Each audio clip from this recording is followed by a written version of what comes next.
live here in just a moment. Your show will go live in 5 seconds. 4, 3, 2, 1.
Love the new ending, dude. Give me Oh, you like that, huh? You caught that. Yeah. Yeah, Connie and I had worked on that for a little bit this week. She's the one that does all the work. I just sent her the link to the clip. I said, okay, I kind of want this phased in here, and she did it perfect. We were having problems though with when he stands up, because you get a little rumpity rump going there. So she had to go in there and tweak it a little bit, and she did an absolutely fabulous job. So Connie, I think she's listening. Thank you very much for doing that. Welcome to the show, everybody. Hi, it is another Sunday afternoon here on the Crossing the Crescent discussion group. We are here every Sunday afternoon at 2 p.m. Central Standard Time. And on Tuesdays, we are here. Here is the Kufar Phobia, and Mr. Van Halen is in the house too. Welcome, guys. Hey. Go ahead. And okay, no, hold on a second. I'm surprised this man is awake, to be honest with you, because he was on StreamYard for, go ahead, was it 5 hours, 37 minutes? Yeah, I beat the record. And here's the funny thing. I just woke up. You did just wake up? Yeah, No I took kidding. the dog out and I said, let me see if I can make it. Yeah, but I got you. I got you all beat. I spent 5 hours backstage listening to Kenny. Oh, to Kenny. And only interacted with him for a brief period of time, dude. But I was determined. I had plenty of beer, so I was good. Was that torture? It was like a torture. Well, I had plenty of beer and smoke, so I was good. Rad can all be a witness to what purgatory just might be like. I was doing my penance, dude. I could about imagine. And we're going to be talking about that, too. Ed, how are you, sir? I'm doing great. Roll Tide, everybody. Okay. All right. You had to get that in there. All right. That's fine. That's cool. That's like some people trying to sell their books on my show by holding them up for everybody to look at. Say, hey, buy my book. And we know that Chris, you got a debate tonight. You want to tell everybody about that? Yeah, I'll join in and opening up. Yeah, I have a debate in roughly about 3 hours. It's on Discord. I'll go ahead and I'll put the Discord link into the chat through my phone here in a minute on YouTube for you. I will be debating a younger gentleman. His name is Pauli Sheikh. We will be debating, is the Torah and the Injil, was the Torah and the Injil corrupted at the time of Muhammad? Right. At the time of Muhammad. That's the key. That's key right there, is at the time of the Muhammad. Yes. Because you know what's really funny about that? Well, it's not funny, but what's actually really we have the exact copies of what existed at the time of Muhammad today. Exactly. How do you overcome that? You'll find out, and you'll do a good job of embarrassing. What is this? What is all these messages you're sending me here, Rad? I can't Oh, keep up and with all of it. I want to also announce my live stream later on this evening as well. So I'm not doing the debate live. It's probably going to be recorded and uploaded to my channel within a few days. I have a brother in Christ that's going to record the debate for me. But I am going live tonight at 8 p.m. Eastern Standard Time. I will be destroying that fake wannabe gangster, Jake the fake Muslim metaphysician. I will be exposing his ignorance when it comes to Islam. And just as a preview of what you will get tonight, Jake the fake Muslim metaphysician affirms that the Quran is not eternal. That's good. Wow. Okay. All right. He's a kafir. He's a kafir. That's good. That's good. He's an apostate. I mean, and I have it right here. So if you look and see what the true meaning of apostasy. Hold on. Anybody? Oh, Hold on. Wait a minute. I got it. that's even worse then, because then he gets killed. 597. Okay, it is to deny any verse of the Quran or anything which by scholarly consensus belongs to it is considered apostasy. You want to read that to them? It's on page 597, just in case. So wait, Chris. the dude's a Mutazila. He believes that the Quran is not eternal. Yes, sir. And wow, I don't want to go too far into that right now because that'll be a part of the live stream tonight. But I will be using Jake's own words, and I'm not going to be superimposing that view upon him. So it will be in his own words as well. Cool. That sounds like a lot of fun. So be looking for those links over on Chris's channel. Dominic from England. Look how cold it is in England. It's so cold in England and miserable over there that you got to wear a scarf in your own house for right now. Yeah, it's so nice. Yeah. How are you, sir? Good to see you here. Yeah. You always got a good smile on your face. We like having you here. No, I like being here. Anything that you want to promote today? I was trying to find. Was it one of there was some Bible manuscripts that I was trying to find in Oxford. But there's a. I think it was just I was trying to access them because there's a whole load of papyri in one of the museums in Oxford, and I was trying to see if I could actually get to them. So that it's like because there's some in the Chester Beatty Library, and then there's some in the British Museum. Is there any Bible manuscripts near where you are? Have you actually looked to find? Well, so the United States didn't go throughout the world stealing archaeological things and then bringing it in one. So we don't have that kind of stuff. No, Eric, come on. You told me about all the stuff you got from the Baghdad Palace. You got stashed away. Oh, that's true. That's true. I did. No, but I bought that. I bought that at the gift shop. No, it wasn't actually the guy. And here's how cheap I am. This guy, we're in Babylon, and he's not a kid. He's probably a teenager, and he walks up to us, and this is before they started blowing us up anyway, and he shows me this little piece of shard of pottery, and it has relief on it, meaning that, and you can clearly see it's absolutely ancient. So I tell him, I said, I'll give you $2, and he says $5, and I'm like, no way, and I kind of walk away, and I look, I said $3. He goes, no, $5. I'm like, $4. He goes, no, $5. I'm like, all right, $5 it is. So I got it sitting in my cabinet here. So it's quite the find, but I paid for that though. Because when I went to Egypt, I think that I was doing that. So I was going to one shop and then going to another shop, like the same shops, and just bouncing them off like when you when you're bathing. I was like trying to. Well, what do they sell in these shops? What are they selling? Stuff like perfume. It was stuff like perfume and other stuff. So yeah, I was trying to kind of get them that because normally when you talk to bathroom like places like Egypt, you kind of talk to reduce the price by a quarter, then just like see if you can barter them down from there. Sure. So yeah. And that's here in the West, we think of going into a shop and bartering people, trying to, negotiate a price is kind of like impolite. That's what they. I mean, that's just the way they roll. They're actually insulted. The shopkeeper's insulted. No, I've seen videos. I've seen videos where dudes are like, sure, I'll buy it for the list price, and he goes, no, I can give a better deal. Here, I'll give you, a quarter off. Well, no, I'll give it to you at full price. No. Okay, fine. 75 cents off, It's kind of funny. Yeah. Anyway, okay, so today we're going to be discussing the sociopathy of the Sunnah. Now, what do I mean by that? I know sociopath is one of these DSM. What do they call it? What is it? Manual of Psychiatric Disorders. It's DSM. DSM. There we go.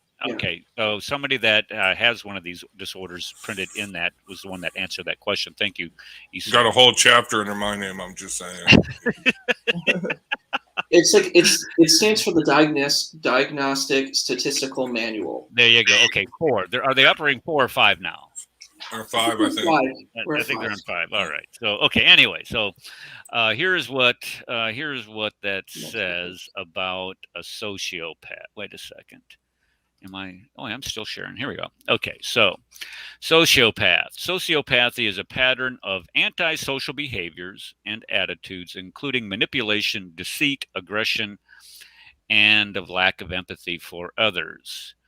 So why do I bring that up? Well, if you follow the Sunnah of Muhammad, you can directly correlate to all of those definitions right there.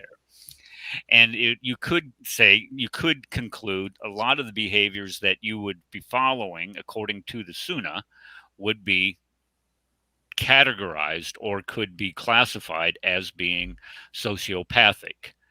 And the reason why I bring up the Sunnah is because on that page I was just listing there, it says in the Quran, in Surah 33, ayat 21, it says, "Ye have indeed in the messenger of Allah a beautiful pattern of conduct for anyone who hope is in Allah and the final day and who engages much in the praise of Allah." So it's essentially saying that if you follow this pattern of conduct of Muhammad, you can, have hope in Allah and the final day, meaning that you're going to go to heaven. Well, so what we're going to do today is we are going to take a look at some of those behaviors that if you did follow, that would get you into heaven, according to the Quran anyway. So what I want to do is I want to start off with, does anybody have anything that they want to? Yes, I do. All right, George, go ahead. Good afternoon, gentlemen and ladies, if any here. So, a question I have, when you read that a while ago, Eric, the first thing that comes to my mind is, who is Allah? That's probably something that we've touched on before, but Allah is not a real person. Allah is not the God of the Bible. So I don't know that we'll be that fundamental question. Maybe we won't address that today, but we must bear in mind, who is this Allah? Is Allah a real person? I am suggesting that Allah is not real. Allah is the make-believe friend of the Prophet Muhammad, and he was invented to express the sociopathic beliefs of Muhammad and his friends. So you're saying that all of these beliefs and patterns of conduct are projected onto Allah by Muhammad. Exactly. Okay. Well, that makes perfectly good sense. And, a lot of people might get a little uncomfortable saying, well, there's no such thing as Allah. Well, if, it's the Arabic term for Allah is God, and there's no such thing as God, they would reject that, because I think all of us here unanimously would admit that there is a God, but it's just not the God that is described in the Quran. The God that is described in the Quran is actually the antithesis of of the God that we find as described in the Holy Bible. It's quite the opposite. So what I wanted to do today is I wanted to take a look at some of these practices that are supposedly supposed to get you. How was that worded again? Let me come back over here so I don't mess this up.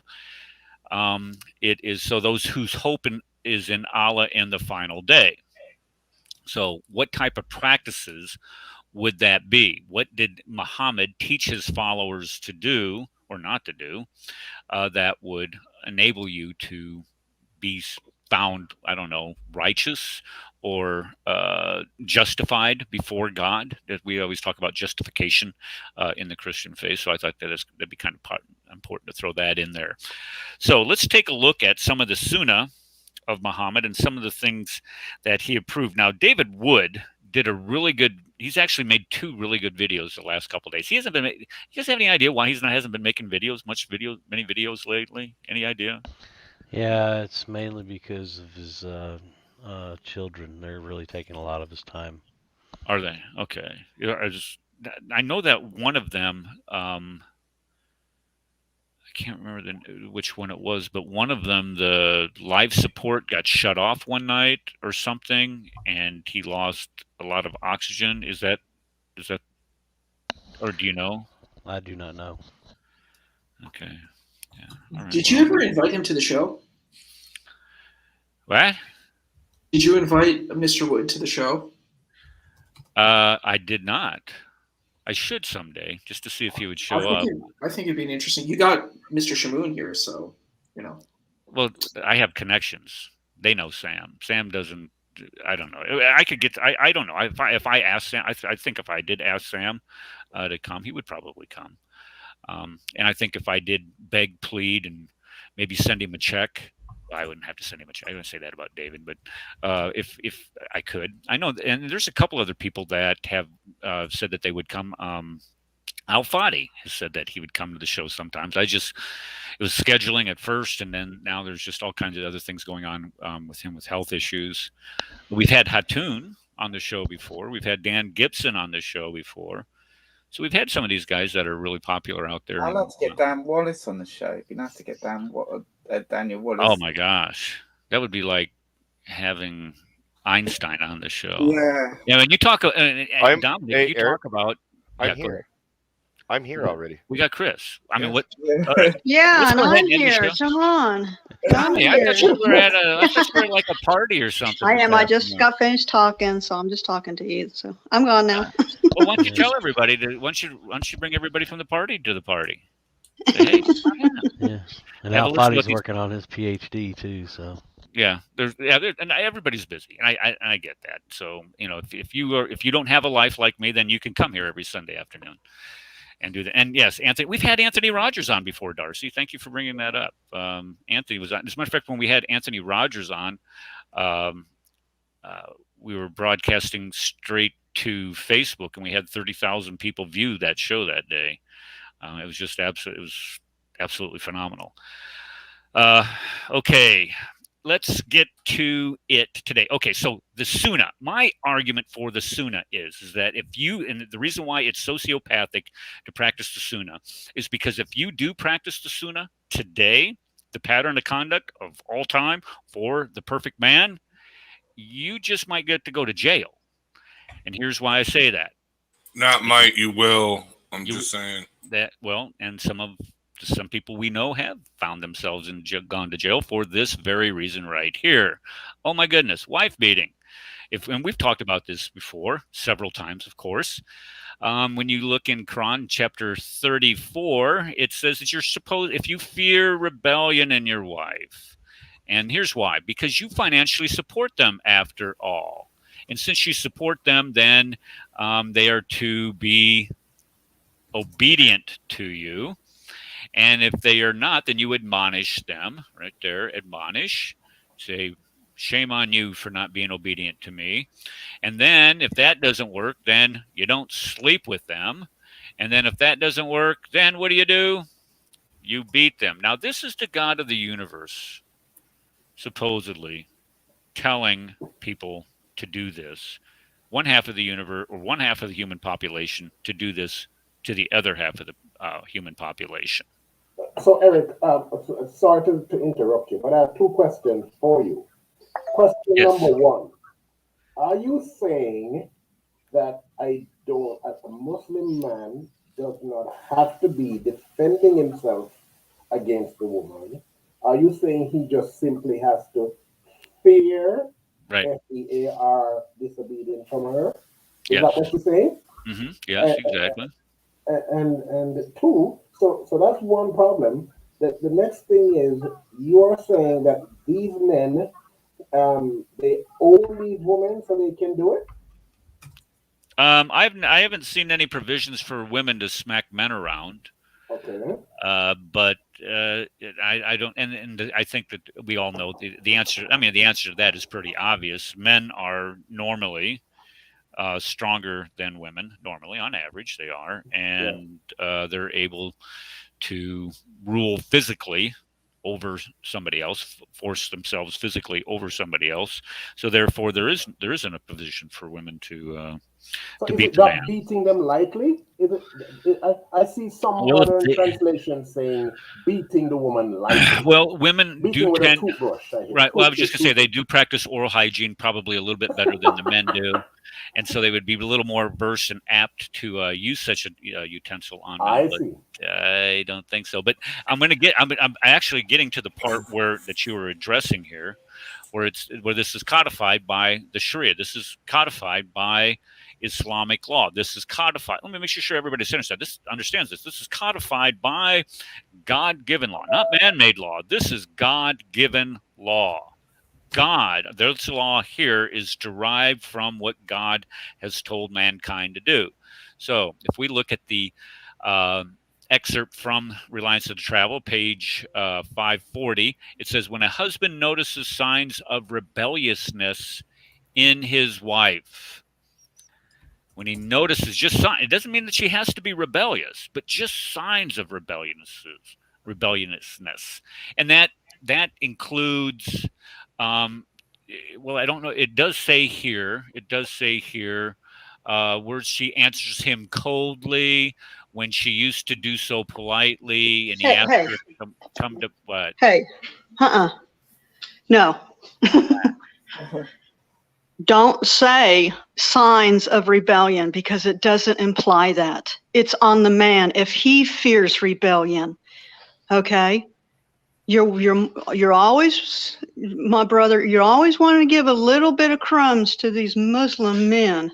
There's no signs. It says nothing of signs of rebellion.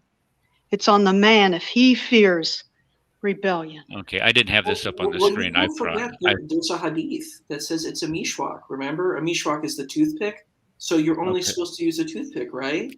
Well, this is what the Reliance of the Traveler. I'm not doing this, Connie. This is what Reliance of the Traveler doing this. So, but this isn't the Quran. See, once you get into the Reliance of the Traveler, you get into what men are saying. Well, you get into what men are saying in the Quran too, but we're talking about the Quran. Well, this is supposed to be law derived from the Quran and other. Yeah, man by man. Okay, well, I agree 100%. Okay, right, yeah. It says right here, when a husband notices signs of rebellion. And that's where they're trying. That's where the Sharia is trying to take it off of the man and put it on the woman.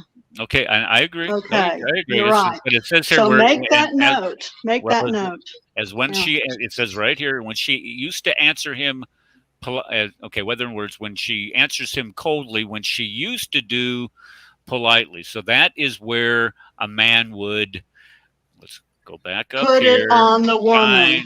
Notices signs of rebellion. Yes, that uppity woman not being polite to him, or even better yet, this right here, when she to do so politely, refuses contrary to your habit. Let's see here.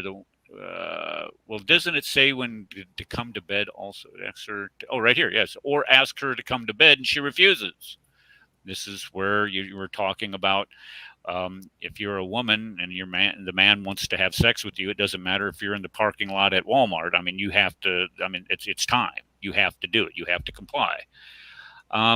That's stretching it. And I know. Okay, so let me just scratch that, because I know just as soon as this thing gets out there, somebody's going to pick it up and say, "Look what this kafir said about what women have to do." Okay, I was being facetious. Just well, either way, man, you got to have a strong pimp hand to be a Muslim. I'm just saying, strong pimp hand.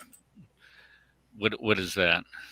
Strong pimpan. You gotta control your hose. I'm just saying. A pimpan means that you slap a Oh, a woman. pimp That's hand. what- Okay, Yeah. I thought this was like a utensil of some a pimp No, hand. no, it's like a Okay. pimp's hand. Yeah. Okay. And I would say it depends on the Muslim, but if a Muslim takes this literally, it's deeply problematic. Yeah. Well, this And is the uses type of this as behavior that can be relationship. classified as sociopathic, would you say? If you're I following the don't- Sunnah of Muhammad, the teachings of Muhammad, or I'm sorry, the teachings of God, Allah, this is what you'd be doing. If I Okay. was married, that would never happen. That would never Yeah. happen. It just Yeah. sounds insane. Like, how can you have a relationship with someone and you hit them? Like, go get couples counseling. You know Well, what's see, interesting?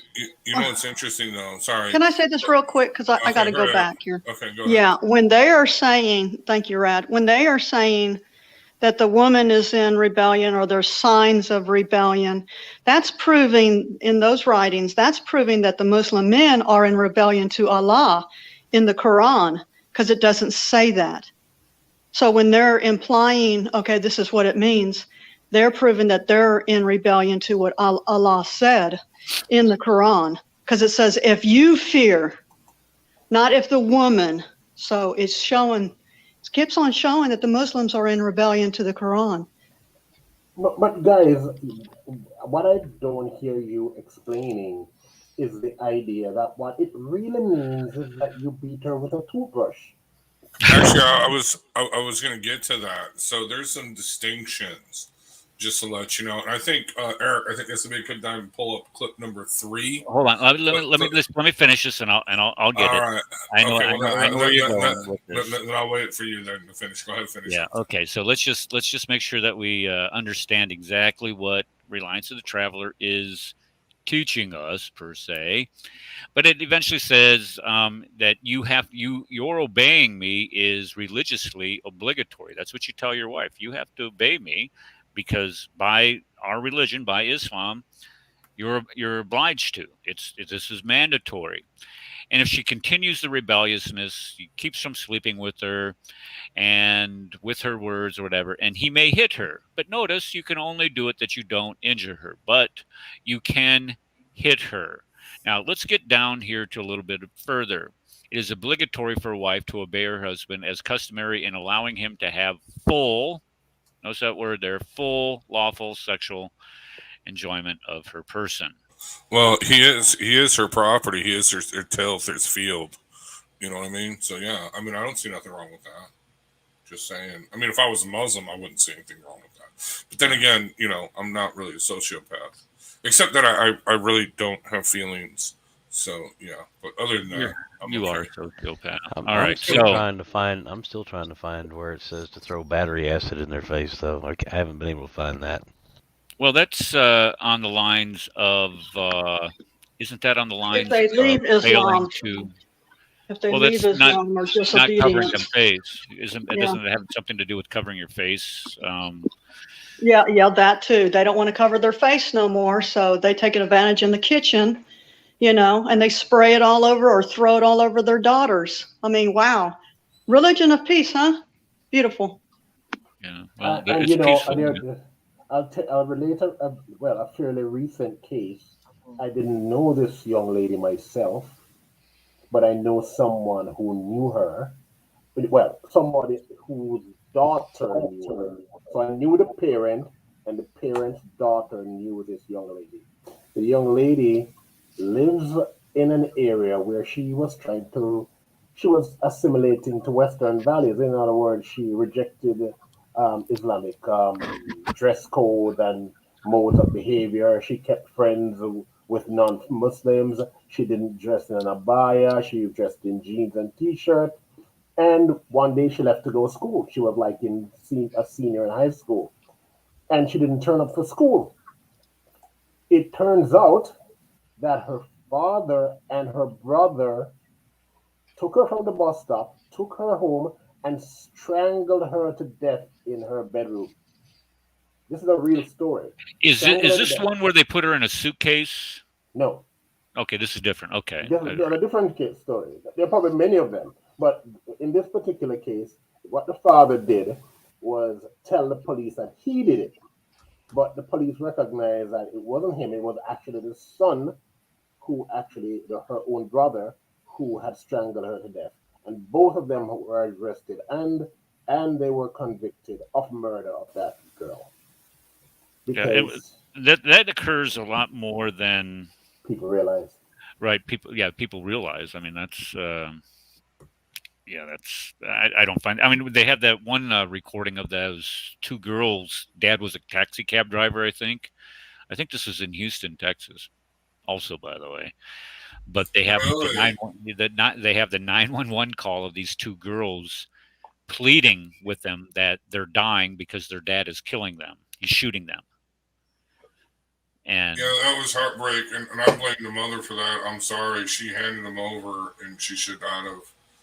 And she actually knew he was going to kill him. I mean, no, she was a Kufa a mother too, Kufa woman, and but no, I remember that case. Yeah, I remember reading her story, and she actually said, "I knew that he was going to kill them, but I handed them over anyway." And I'm like, dude, why did you do that? You know what I mean? Well, the mother did face some type of I don't know the final. I'm pretty sure the dad fled the country or something. He's never to be seen again. They never caught him. He's gone. Yeah. Well, maybe he got a drone strike up the butt. I'm just saying, it's possible. But yeah. Yeah. Payback some medevac. Okay, so what is this video clip we're watching here, Rad? Please describe. Oh, right. So I want to make a distinction. So pull it up, make sure you got it ready to play. So as some of you guys know, I enjoyed 5 hours of Kenny Slam. You guys all owe me. I'm taking collections. I don't know how I did it. Just I had plenty of beer and plenty of smokes. So I was good to go. No, actually, you know what's funny? This is no joke. He actually, I asked my question. Okay. He puts me backstage. He said, I'm going to answer it. And then he reads from a chapter of his book. He reads the whole thing. And about half of it was attacking David Woods. Okay. Not Wood. Kenny, it's Wood, not Woods. Okay. Correct that. You're going to have to pay me, Kenny, when I'm done with your critique on this book. I'm going to be your editor here. But anyway, so it was, he kept saying David Woods. Anyway, dude, literally, I seriously went out, got Burger King, which is about a half a mile down from my house, waiting in the drive-thru line, and I'm listening to him. Okay. Got Burger King, came home and ate, took my shahada. Okay, then went and got beer and smokes, came back, had a smoke, come back, and finally still had time to come up and come on a show for him to put me backstage, after. I told a joke. I actually commented about him reading the whole book, and he shouldn't do that because then nobody's going to want to buy his book. And he's like, oh, let me tell you something. He puts me backstage. I'm like, dude, it was a joke. This dude had such thin skin, man. You know what I mean? No sense of humor. Anyway, so he puts me backstage. So I listen to the whole thing. And I'm talking to Eric on Skype, right? So I'm talking to Eric on Skype, and I didn't realize it because I got him on my tablet. All of a sudden, he ended the stream after 4 hours, and he pulls me up, and we're backstage. We're having this conversation backstage. But I did not know this. I thought we were still live on YouTube, but he had ended the stream. But evidently, there was someone in there, I don't know who, because they sent me an anonymous email, okay? Recorded the conversation, and it was not me who recorded it. But I just so there was someone else there. He had I don't know who he was speaking to. I could hear. Okay, it wasn't me because I could only hear. I was on Skype. I could only hear one side of the conversation. So this. Oh yeah. That's why I thought we were live streaming. So I took off my headset that I have for my computer. I still have my ear. I put my earbuds in. I'm like, I'm here. Got to put my earbuds in. And then he's Skyping. He's like, I can hear Eric hear me, but he's still on Skype with me. But I thought he was listening live. But anyway, so just to let you know, okay, so so I had to set this up. This is where we're going to get this clip from. So just to let you know, there is a distinction, okay, with the wife beating, okay. You can't hit the woman in the face. Okay? Because why would you want to? That's leaving evidence, for one. Duh. Two, well, maybe not. If she wears the burqa, who's going to know? Who's going to know, right? Okay. But anyway, so you can't hit her in the face, and that's very important for this next clip. So go ahead and pull this up. Again. Yeah. All right, here we go. Let me unmute this, and I'm going to mute myself so we can hear it. beater? No. I was married 22 years. I wasn't beating up my wife. We had a very good relationship until. But you did hit her, right? You did hit her? Until the end there. You did hit her. Okay, you did punch your wife in the face, you said, right? No, I didn't punch her in the face. I didn't. In the head? Yeah, in the head. In the forehead? Yes, I did. Okay, and, all right. Okay. But that doesn't. But you're not a wife beater. No, but you're not a wife beater. No, you never beat your wife. You never beat your wife. No, I didn't. But I will beat you up. I will beat you up, though. Yeah. But So, he'll do violence to you, huh, Ram? He'll do violence to you. That's a threat, man. Right. That's fine. He can threaten me all he wants. That's not going to happen. I already told him to get that fantasy out of his head. But anyway, no, did you catch it? He's not a wife beater because he didn't punch her in the face. He only punched her in the forehead. So he's making kind of a distinction without a difference, but to his mind, his sociopathic mind, as long as he didn't punch her in the face, he still found the Sunnah of the Prophet. That's very important to his psychopathy. Okay? Seriously. I mean, how can you... No, I didn't beat my wife. You punched her in the head, dude. Yeah, I did, but you didn't beat your wife. What do you call that, dude? You know what I mean? You beat your wife. And now he might say, well, I know what you call it. You call it Sunnah. Yeah, you call it Sunnah. But no, here's the thing, Kenny, because we know you're listening. Okay, Kenny, here's the thing, dude. Okay? How many times you got to beat your wife before you're a wife beater? If I sit there and murder someone, am I a murderer if I only murder one person? No, because it only happened one time, evidently, according to your logic. You know what I mean? No, you're still a murderer. Okay? Yeah, I mean, seriously. That's his courtroom of logic and reason. That's what I'm naming the videos. The courtroom of logic and reason. Yeah, exactly. Like the Grand Nagus. He's like the Grand Nagus. He wants to sit there and be a judge over everybody. Mm-hmm. That's demonic right there. Yeah, but you guys heard it. I mean, this is honestly the pathology. I'm not a wife beater because I didn't punch my wife in the face, only in the forehead. So therefore, I didn't beat my wife. We got a couple more videos. I just wanted to point that out. I just thought that was interesting. Now, obviously, Kenny doesn't represent all Muslims, but no, I would say honestly, there are a lot of Muslims who would defend this and say he's absolutely right. He didn't punch her in the face, so he did not break Sunnah. You know what I mean? Anyway, I just thought just the forehead. Which happens if you get punched in the forehead enough, it causes severe brain damage. But anyway. Okay, well, I'm looking in the Reliance of the Traveler here, and it says you may hit her, not in a way that injures her, meaning he may not bruise her, break bones, wound her, or cause blood to flow. So if you punch somebody in the forehead instead of the face, then you're not going to cause blood. So this is consistent with what the law says. And you'd have to have a hand of steel not to break someone's forehead. But still, could cause massive brain damage being hit in the forehead. Right. That's one of the leading causes of pump drunkenness. You know what I mean? That psychopathic crap. Well, Kenny's a boxer, so there you go. You know what I mean? Yeah. Okay. Have they did any studies in America of Muslim women going to the hospital for head injuries? We need to look that up and see what is really going on in America. That would be racist and bigotry to do such a thing in this woke day and age. Forget about it; ain't gonna happen. Yeah, I know that's what they're. That's a lot of the problems that they're having in Sweden. That's a lot of problems that they're having in a lot of those other European countries where you have mass immigration over there. And they want this stuff in America to be law. No way. We don't do psychopaths. Well, this is what they're. This is their culture. I mean, they will not allow. Culture is their ideology. It's their ideology. Well, I'm just telling you what culture from whoever lived there before. The way that they record. Well, okay, the way that they're recording crimes in Europe, they will not allow the person to be identified by their religion. Ideology. The religious side, right? They will not be able to. Now, and I'm also thinking that they're not allowed people to be identified by their ethnicity, and therefore you cannot statistically track crime accumulate criminal statistics based on the perpetrator's ethnicity.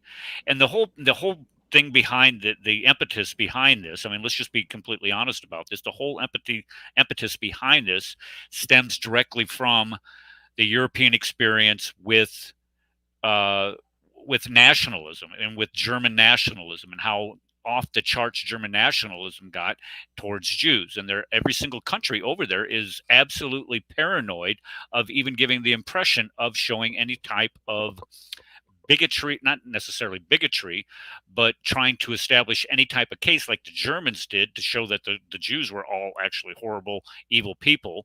And most of the statistics were invented anyway, but to accumulate that type of data and then use that to formulate public opinion. That's the emphasis behind it. But here in the United States, they do keep track of statistics like that. They're just not public. Well, they're not as widely published. But well, I'd like to get that list and show it. Well, I'm not sure if it's by, they do it by religious affiliation. If to be honest, no, just ideology. Just curious about the ideology.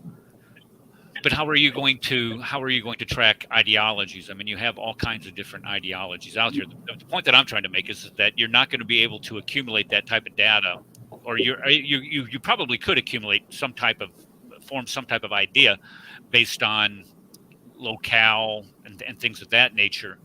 But for somebody, well, for somebody to publish, to accumulate and publish those statistics and arrive at some type of conclusion, is you're automatically, I mean, just think about this, you're automatically going to be called every single name under the book. And so what? The imam writes a book that you might be an Islamophobe if, well, then so we can do the same thing and show what true Islamophobe is. It's running from that ideology, to not say what it is. And in the meantime, while we're not saying what it is, people are dying, children are dying, especially women and children. So you have to identify it so that you could help the people that it's damaging and sometimes killing. Well, in order to do that, you would need money, you would need grants, you would need access to various data points, data systems. So it's not such a simple thing to do, but nobody is doing it. For various I'll tell you one thing that I did notice when he was talking the other night was anybody that would dare to criticize Muhammad, even during the lifetime of Muhammad, they were being called Islamophobes. I don't know if you caught that part, but anybody that would dare to say, well, Muhammad's not a prophet at this, and at that time, well, they're Islamophobes.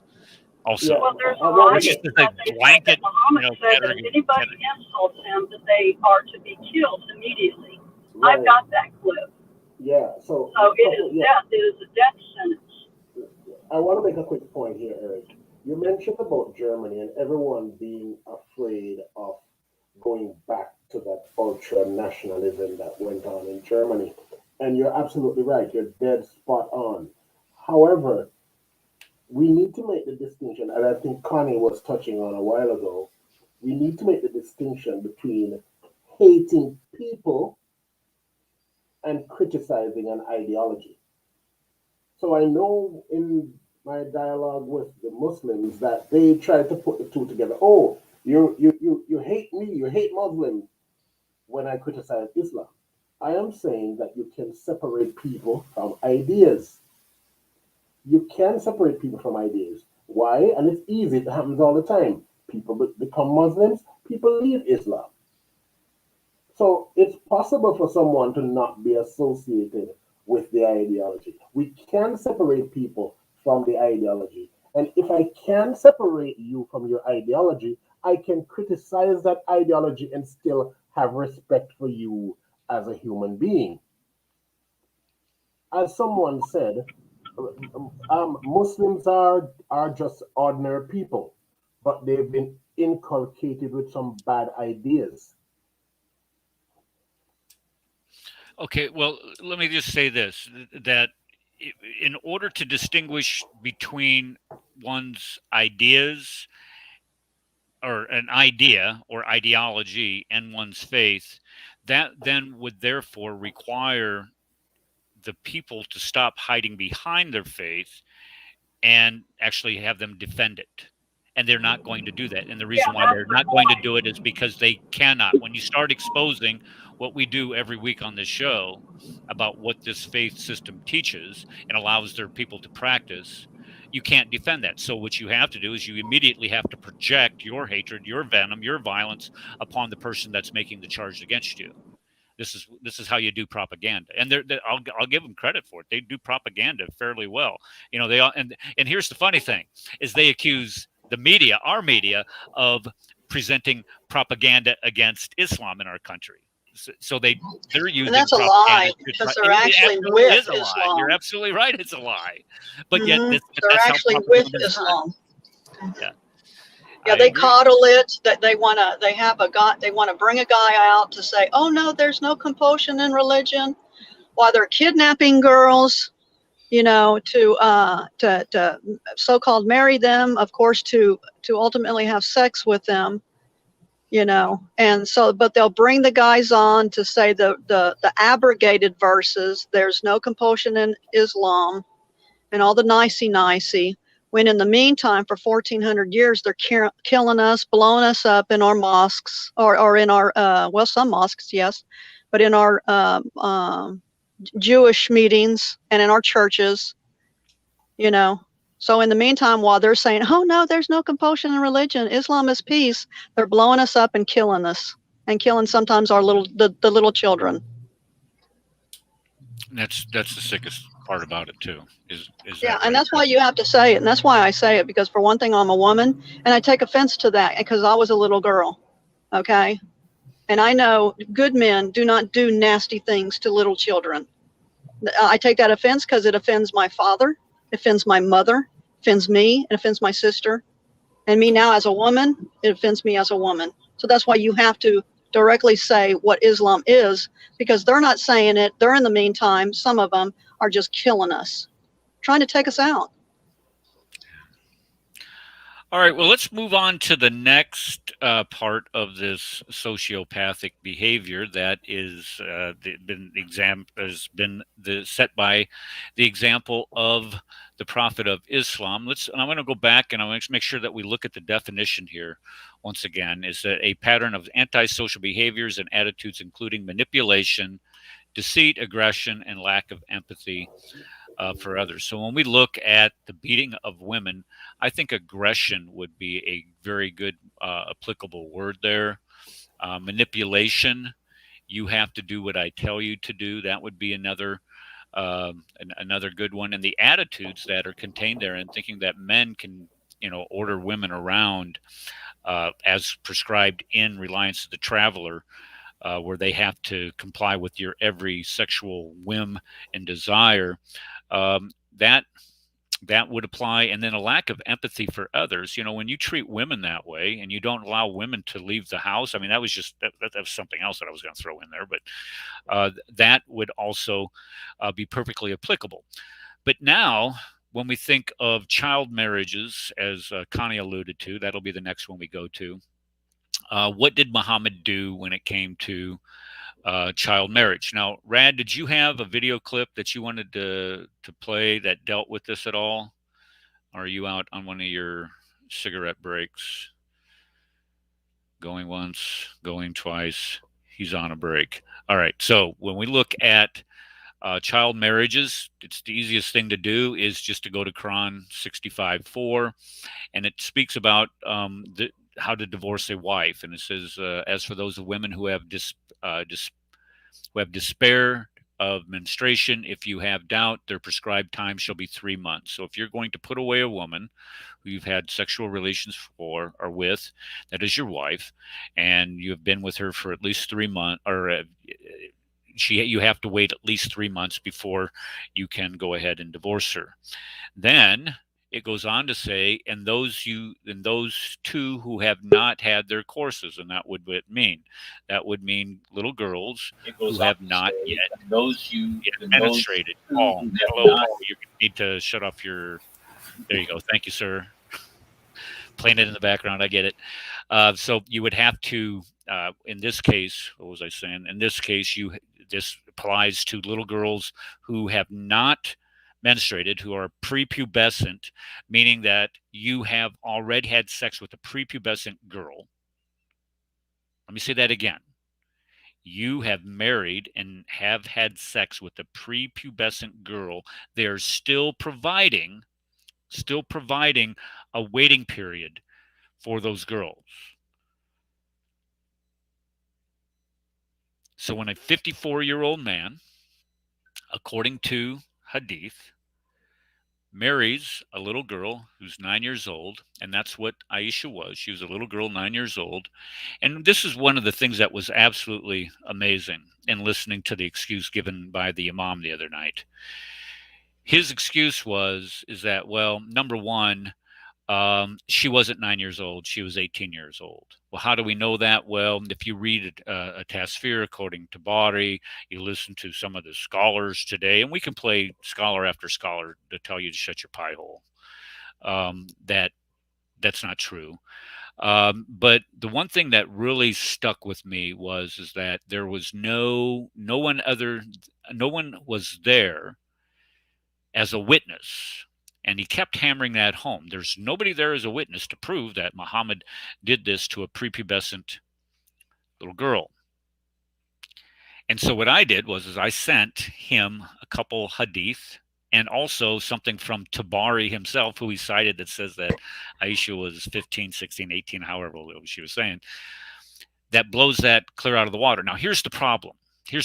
Now, Rad was, if I'm not mistaken, he was reading this directly from his new book, his new and improved book that it has a bibliography, evidently. And he was trying to tell us that, okay, well, even with all of these other things, you still cannot prove that Muhammad did this because there are no eyewitnesses. Well, that is not true. And I know you're all surprised to find that something that this guy would say is not true, because if you go to sociopathic behaviors, this is what they do. They try to manipulate through obfuscation.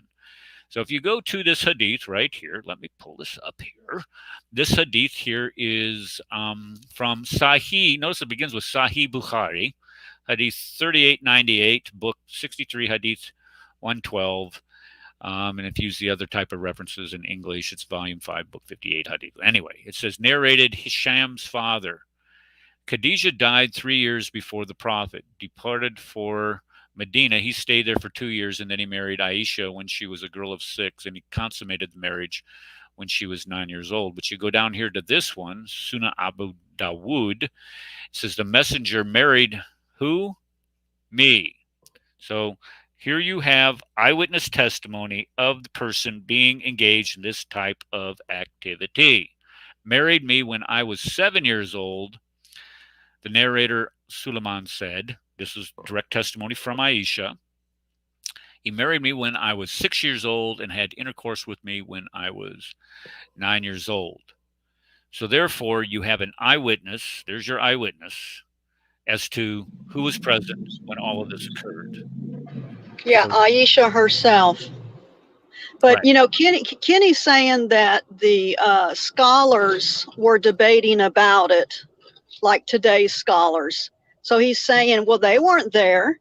Well, he's right. They weren't there, but Aisha was, and we have Aisha's narrated words. See, that's the big difference, Mr. Imam. What you're doing is you're rejecting Islam. You're the Islamophobe because you won't say it. Oh, I just got back. Did you play that clip? Oh, yeah. Good. No, I don't know which clip to play. Which one do you want me to play? All right. Well, since you guys are talking about, yeah. So, no, I just got back. I just was hearing what Connie said. But, yeah, so Kenny's argument in his book is twofold. One, okay, well, first, no, his argument is this. Muhammad did not have sex with Aisha when she was 9 years old. Okay? However, even though he didn't have sex with Aisha when she was 9 years old, everybody says that's okay to do. Right, okay? Right. Yeah. I mean, he went through a laundry list. I mean, there was he's fighting everybody and their brother that said, "Oh, it's okay to do it. It's okay." Well, Muhammad didn't do it. Yeah. Yeah, but now for some reason, I don't know. That was the thing that was baffling to me. It's like, okay, if it's okay to do such a thing, and there's nothing wrong with it, including to Islamophobes back then or whatever, then why are you saying? Why are you going against what Aisha said?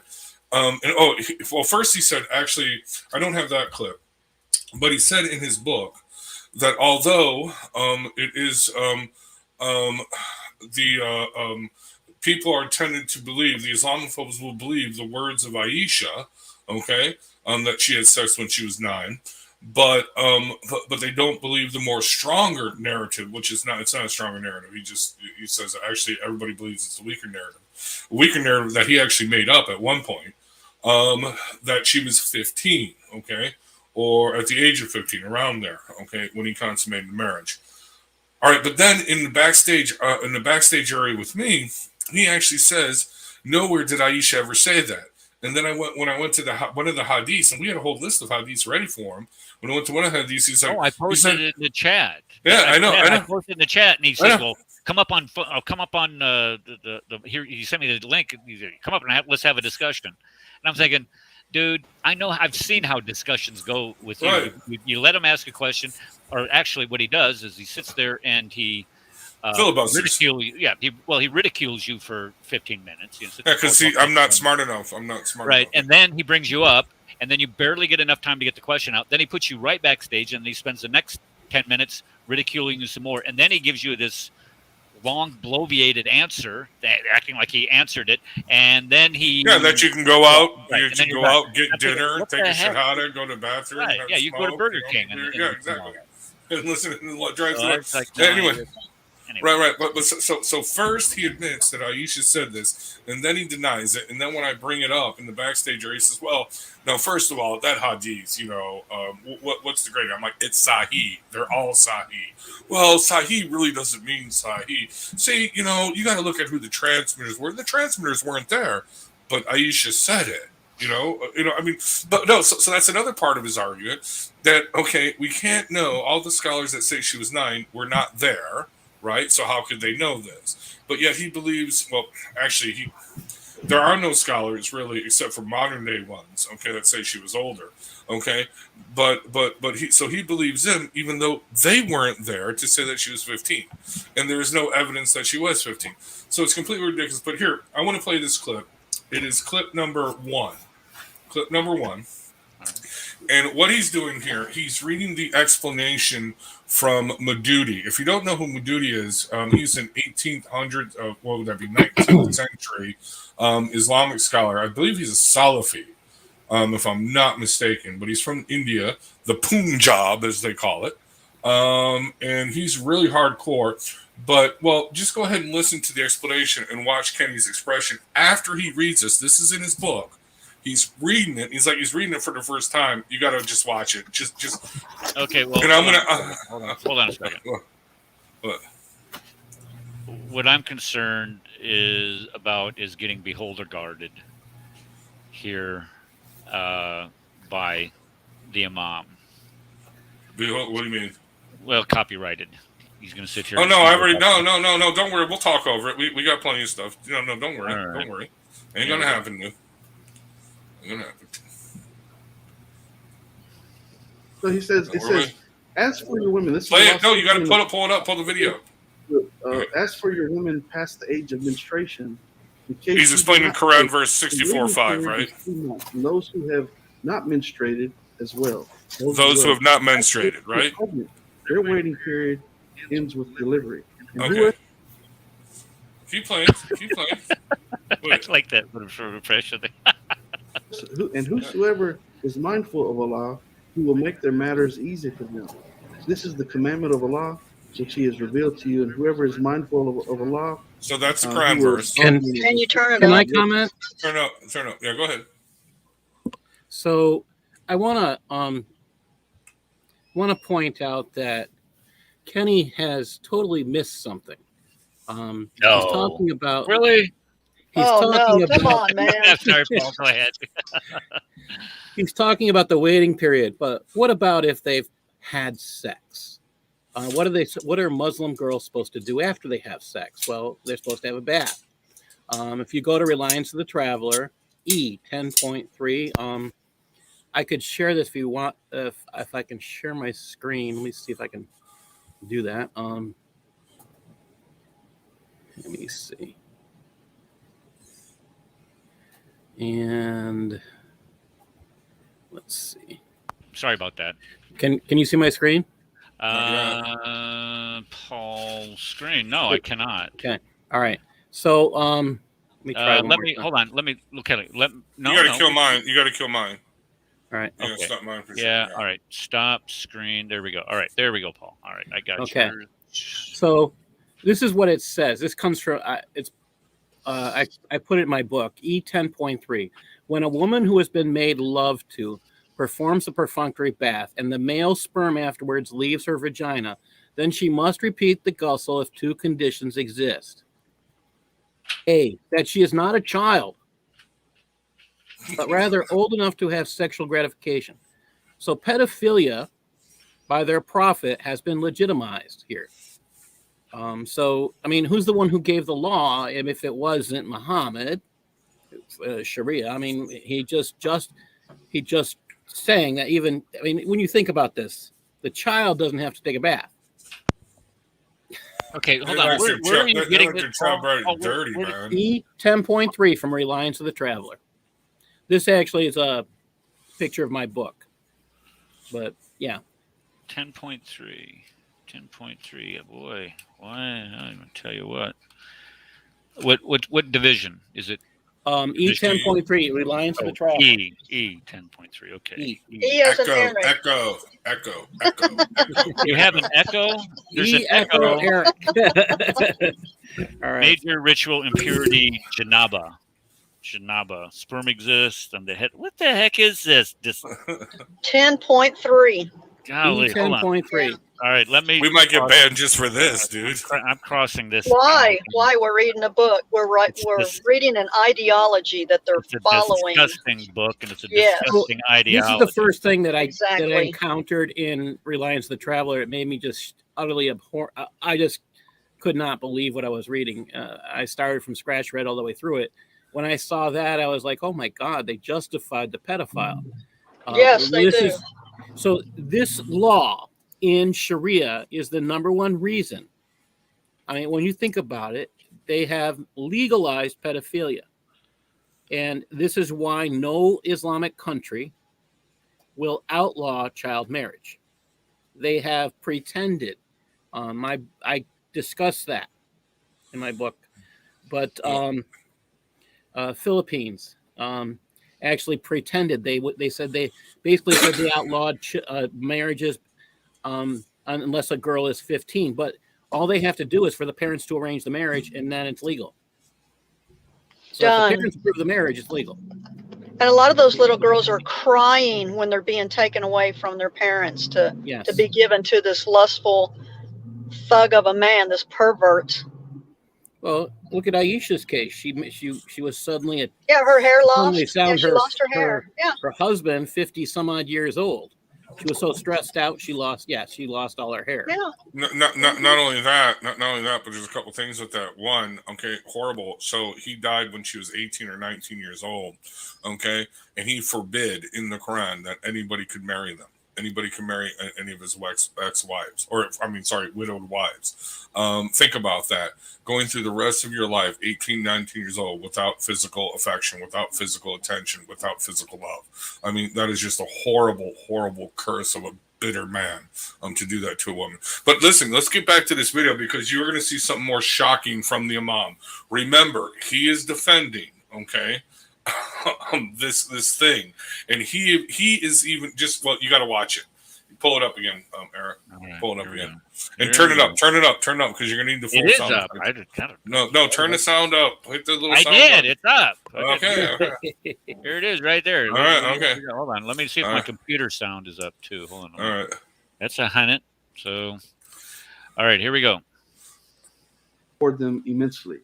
And that was the Quran 65, verse 65. Excuse me, Surah 65, verse 4. And so I pick it back up and I say some critics, quote unquote critics, have twisted and distorted the passage in order to. We're the critics, just to let you know. Believing the Quran allows child marriages to adults. So he's denying this, right? The Arabic word nisa within the verse could also. I honestly don't know what he's talking about with Nissan. I've never used that. I mean, we don't have to. But I'm just talking over this, so you know. Arabic So we get English to the right point. dictionaries. Okay. I get it. Arabic English dictionaries, the Arabic word I should have cut nisa this out. always refers to mature adult women. Well, Then we why should do have they had him talk in here. about prepubescent? Why is there? Just why is play it. Just keep playing it, Eric. There are You're multiple not words for paying. women, by the way. Right. Imra is another Not word. Everybody once shh, is quiet. word used Here we for go. children. Despite those facts, Islamophobes distort the works Oh, come on. I should by have cut Muslim this scholars out. and people Muslim who scholars, have here we no go. formal education in Islam into believing the Quran sanctions child marriages. It does. The following commentary by Sayyid Don't pause it. Abu Maududi is a prime example, and I quote, here, and this is his words, here one should bear in mind the fact that according to the explanations given in the Quran, the questions of waiting period arises in respect of the women with whom marriage may have been consummated. So there Okay, hold on just a second. You got to mute yourself, Eric. Okay, yeah. So, but no, you got to let it play. divorce.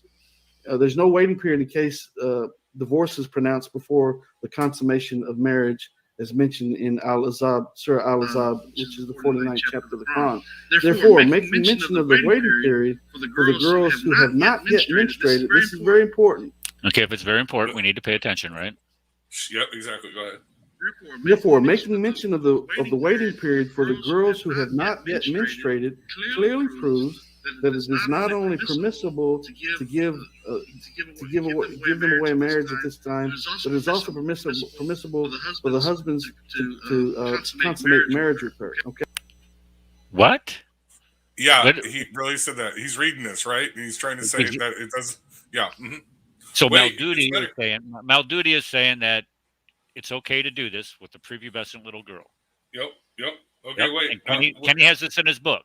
Yeah. Yeah, Kenny has this in his book to defend that it does not it does not allow for pedophilia. Or Okay, Islam just doesn't- making sure. Yep, go ahead. Watch. Here we go. Okay, so therefore, meaning, so she has. It says, therefore, making mention of the waiting period for the girls who have not menstruated Yes, clearly reread it. proves that it is not only permissible to give away them in marriage at this age, but it is also permissible for the husband to consummate marriage with her.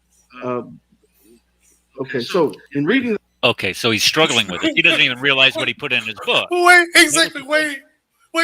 No, wait. So Okay, you got to keep playing it. All right. Let me explain this. So, Okay, you Please explain explain. in reading the above commentary, critics assume that because marriage is allowed with a girl who's not yet menstruated, that means that she's a child. In other words, the female is immature and has not yet grown up. Okay, isn't that what that normally means? So okay, this poses This kind of piece of work. This poses a question since, and I'm asking the question in the book. This poses the question: since when did menstruation become the only factor or criteria for someone to be determined as sexually mature? Biology is. I mean, wait. I mean, okay, you're not sexually mature if you're prepubescent. I mean, that by definition. And why does that only become the only criteria? Well, you can throw 1,000 other criteria upon that, but if in order to be classified as sexually mature, biologically, that is a definition. You have to menstruate. You have to have gone through puberty or be in the process of going through puberty. Well, it's possible Kenny Boner never. Okay, let's see I have understand a what we're good. saying. Are we All right, agreeing, let's have a little conversation here. Okay, hold on. Go ahead, George. Are we agreeing that a female is not mature simply because she starts menstruating? Are we agreeing on that? I would say, Absolutely. yeah, I would agree with that. It's the mark. It's the physical We're- start of the mark of puberty. Okay. And the physical start of the mark of puberty. So that means she's not mature yet.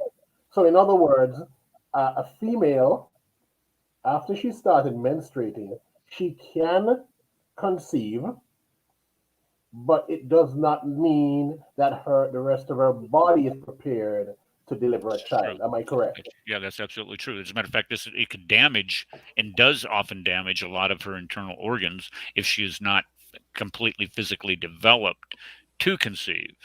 And this is what this is the sickest thing about this idea of which this guy is preaching. It's sick. Go ahead. Wait. I just got to add in here in the next video if we got time to play it. I don't know where time we're at. But it's a short one, okay? Well, Kenny actually says the opposite. Kenny actually says that if a woman can menstruate, starts menstruation, that means she can have a child. And I said, well, you'll hear it. Anyway, go ahead. Okay. Connie, were you going to say something? I think Paul wanted to say something. Yeah, Paul, that's right. I'm sorry. I was going to say he's citing Madudi, and Madudi is the guy that Saeed Qutb learned from. So that's interesting. Madudi said what again? Madudi is the person that Saeed Qutb, the author of Milestones, the one that the Al Qaeda loved. They loved Saeed Qutb, but Saeed Qutb learned from Madudi. Okay, I was thinking. Okay, start thinking about that. Yeah, Madudi's hardcore. Madudi's hardcore. Yeah. All right, let's go back to because I thought Saeed Qutb was the author, but that makes sense too. I think he got it from somebody else. All right. Okay. Regardless of the commentaries that mention being too young or of a young age, we must ask how that. Pause it right there.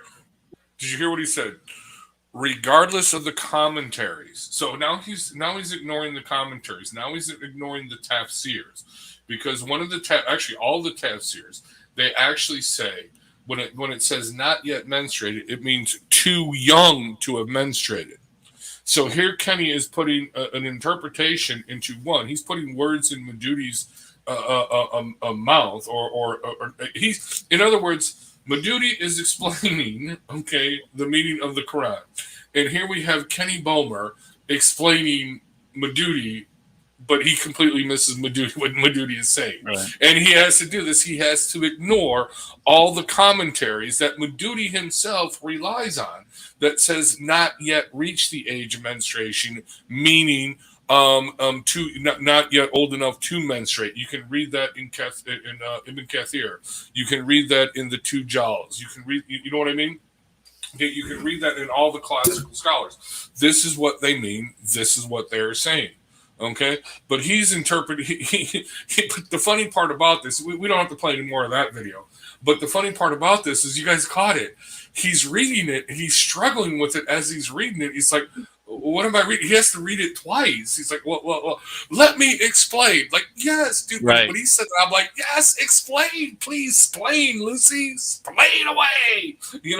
And his explanation just fails. Let's bring up the other video, because I'm going to demonstrate that this is. Now remember, okay, he said in this video that okay, so no, there are cases, okay, where a woman of any age, okay, once they've started menstruation, or they're actually probably girls that do, that'd be something seriously wrong if they have never menstruated. I don't know. I'd have to look that up. But let's say that is the case. Let's say a woman grows into adulthood, 20 years old, has not menstruated. Okay, does that mean that she's not able to have sexual intercourse? I would say no, but there's still something wrong with her. In other words, that is the exception and not the rule. Here, Kenny is saying, well, the exception is now the rule, and that is not the case. And I would say that is a rare exception. Do you got the other video played up? This is short. We can play this. You can play it the whole way through. It's only. Which one is this? Number 2 or what? No, wait, let me get it for you. Yeah, I don't, because we went out of order here. Here, I'll just send you a new link. 35 seconds. No. Wait. Yeah. This sounds like, yeah. Okay, pull it out, but you can pull it full screen, because you have to do it full screen. Okay, you have to do it. Okay. All right, got it. Let me see here. Where was I? Babing. Okay, this is it. Yep, go ahead and play it. Mute yourself.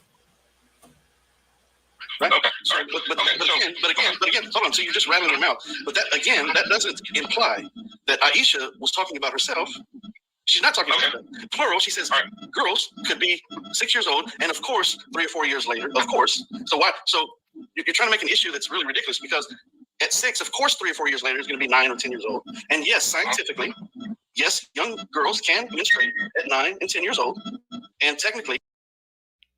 Okay, again, he's trying to justify. Can you guys hear me? Keep playing, dude. Just keep playing. No, you got to eat the full. Child at 9 or 10 years old, just like the non. Even today, that could happen. Yes, it's a part of nature. Okay, well, because you paused at the wrong time, but basically he says it's a fact of nature. You're muted. You're muted, Eric. You're muted, Eric. You're muted. I don't want him to get into the copyright issues. That okay. So this is Eric. This is not a copyright issue. This is fair use. Exactly. It is, but so, if this is considered fair use because you're playing a clip and you are commentating on the clip. That's fair use. In fact, David Wood won an argument that way, and several others have won. So they can't claim copyright when you're commentating. No, they can do it, but they lose every time. And if they can go to court any day they want to, and they can lose every single time because that's the law. Right. Anyway, well, since I already know your identity and where you live and everything, Eric, I don't think we have nothing to fear. I'm just saying. So no, but play it again, because you missed it. Okay, well, anyway, that's just legal action in future. Well, let me explain to you what he said, because I was actually, that's playing in 1.5 speed. I found it much more interesting in this part. Okay, just play it 1.5 speed. But basically what he says, okay, so here's what he's explaining. He actually, in his book, actually says, he quotes Aisha saying that girls can be married at 6, okay, and then menstruate at 3 or 4 years later and have sex, okay, all right. But he's like, well, but that doesn't say that's not, Aisha didn't say that's her. Aisha didn't say that happened to her. I'm like, whatever, dude. I'm not talking about Aisha. But anyway, so he brings this up and he says it is a fact. It is a fact of nature, and a scientific fact that 9-year-old girls can get pregnant and have babies. He actually says in later clip, which I have not cut out yet, that yes, this is a scientific fact that 9-year-old girls are mature enough to actually have babies, and it happens all the time, basically. Okay. In Pakistan. No, they die. Okay, they die rather quickly. Or dude, how can a little 9-year-old girl carry a 6-7 pound bowling ball to term and pass it out, even if you do a C-section? I'm sorry. I'm sure it's possible now with real intense medical intervention, but yeah, if they don't get that, they're pretty much done. This is one of the main arguments that Connie was making, and this is what's gotten her into all this trouble with this cacophony of fools down there, is that when she made the comment that Islam is murder, well, what she was doing is she's referring to these little girls, all these little girls that are being impregnated by these scumbags, these old men, because they want to get their rocks off on them, and then they're being made to carry these. Well, being made, but they are carrying these babies that they have been impregnated with to term, and when in the process of all this, it's causing internal damage to them, internal damage that is leading to death in a lot of cases, but also in a lot of cases, it's leading to the permanent damage of internal organs where they're going to be incontinent for the rest of their lives, and among other things. I'm not going to get into the gruesome details of it, but by just this is what this does to a human being. This is why I'm saying, and this is what the title of the show is. This is sociopathic behavior. This is the type of behavior trying to justify what an old scumbag did 1,400 years ago.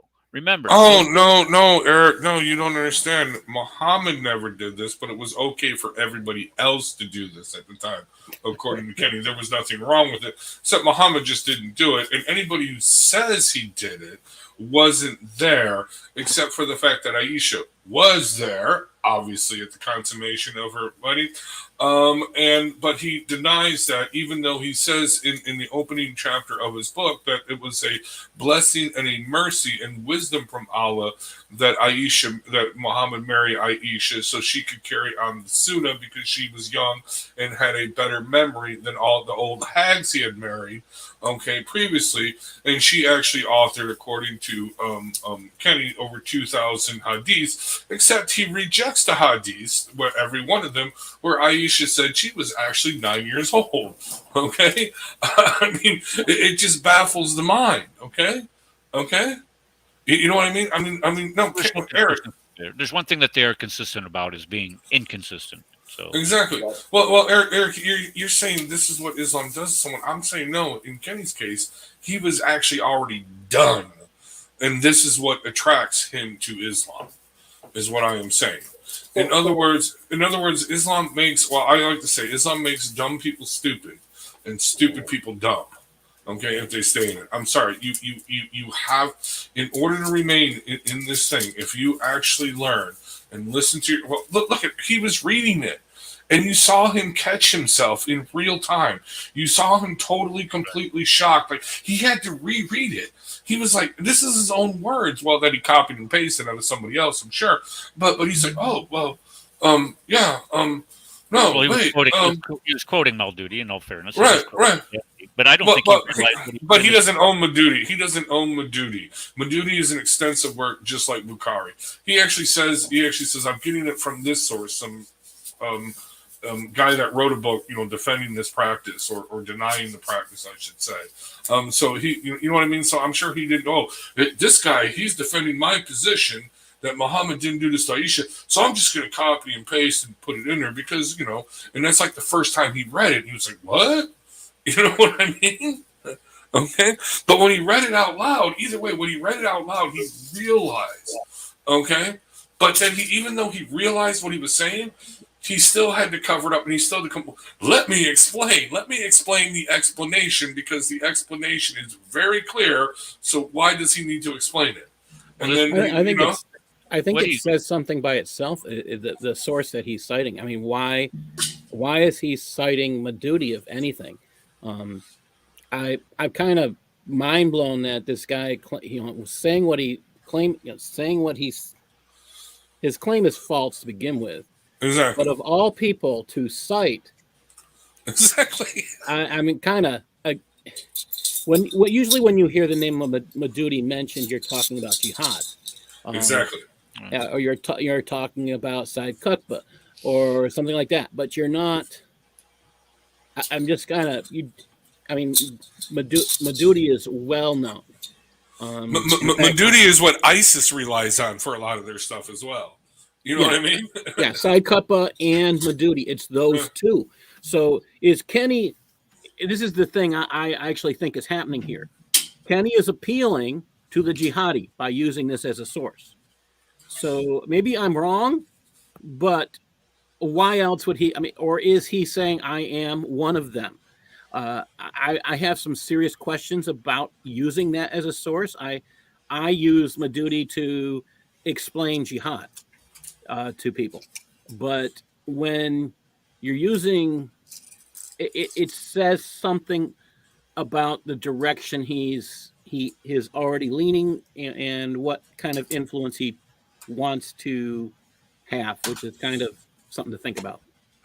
Well, here's what. So, like I said, I've been perplexed on this for like the last couple of days, because just to let you know, I am radical Ahab now because Kenny is my white whale. I actually rewatched Moby Dick, and I'm like,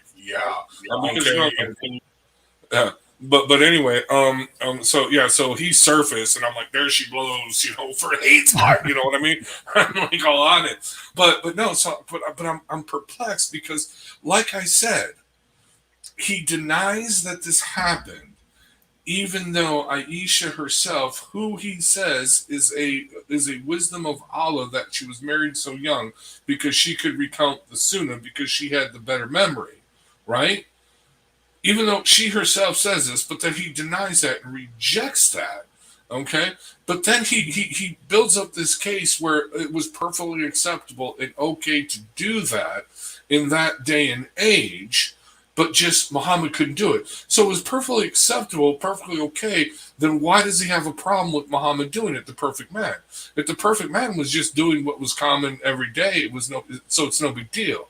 Do you see what I'm saying? So I honestly think he sees a problem in it. I don't know if you know this, Paul, but no, Connie, he actually was responding to Connie. This is about a couple months ago now, okay, where he responds to Connie, and we got that video, we got those clips, where he actually says, Muslims are not coming over to take over 9-year-old girls. Connie, I don't know if you understand this, but men are attracted to women, and a 9-year-old girl is not a woman.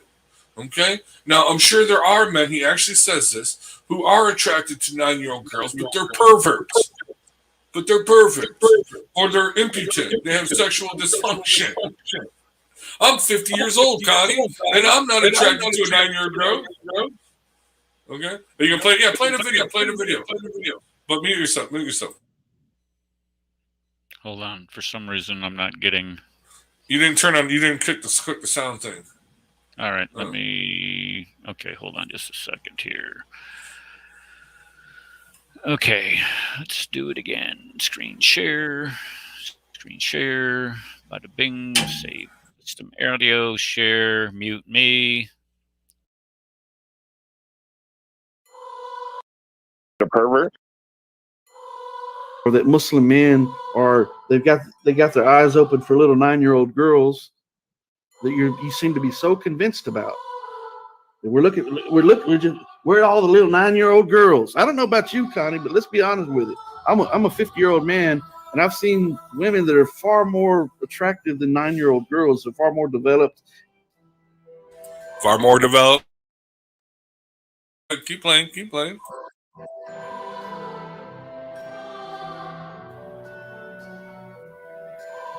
Hold on, guys. Do you notice something? You missed something where he said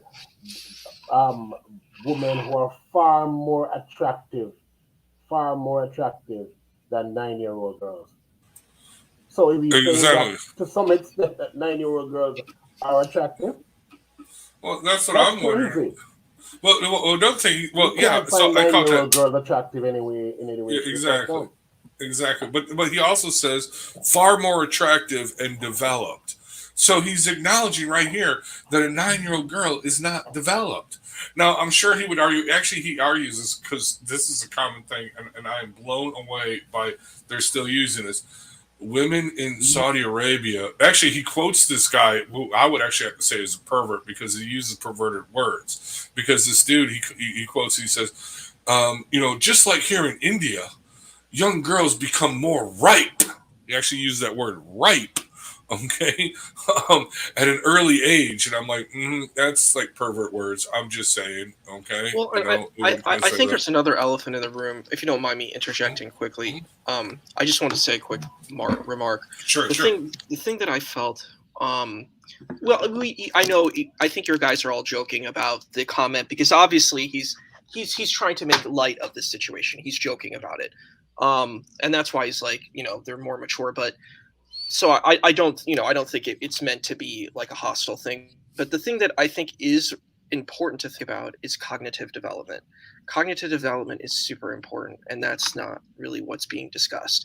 Like the level of cognitive development. When you're 9 years old, you don't have the cognitive development of someone who's a late teenager or a 20-year-old. And I'm like, to me personally, as a man, I find it just kind of disturbing. I don't really care what perspective whoever says it, that anybody would be okay with just being like, okay, this is fine. This is a young person. They're able to have children. Okay, yes, maybe biologically you can have children. Psychologically, it's a completely different level. And it's like you're dealing with a child. And like a person who thinks that that's okay, there's something really, really twisted and perverted and wrong with them. That's just my opinion. That's my 2 cents. I've had conversations with people, Issa, that have made their rescuing device for that argument is that, well, Aisha was more developed and wiser beyond her age at that time, so she was therefore ready to be married. And I'm just telling there's absolutely no truth to that. There's no evidence for that. that is their response to that. That's their apologetic. It's a Zamzam water. Raises an interesting point about cognitive development. In Islam, is there any point in Islam where women are beyond the level of a child? Is there any point where a woman... Oh, that's brilliant. Islam says women are stupid. So this issue of cognitive development, it doesn't enter into Islam at all. No, that's a valid point. Think about this. Okay, well, the Taliban, they can go to school until the 4th grade. Okay, which is like what Nazis did to Poles or certain kind of half breed. I'm saying half breed, but according to their definition. According to their definition, yeah. Exactly. Okay, but not only that, there are also other. For instance, Saudi Arabia, they say the woman can go to school to even get a PhD, but she can't work. You know what I mean? So they'll keep them mentally stimulated, but they still have to be in the house. Unless they go out of the country, then they can work.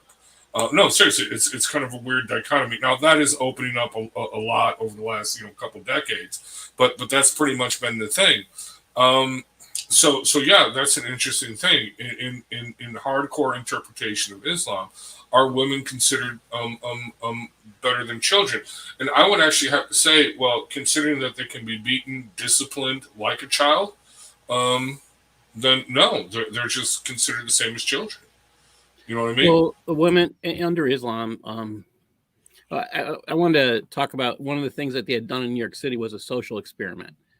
They had, you can still find this online on YouTube, where there is a gentleman about the age of 60 and a young girl about the age of 8 or 8 or 9, and they are taking wedding pictures out in public.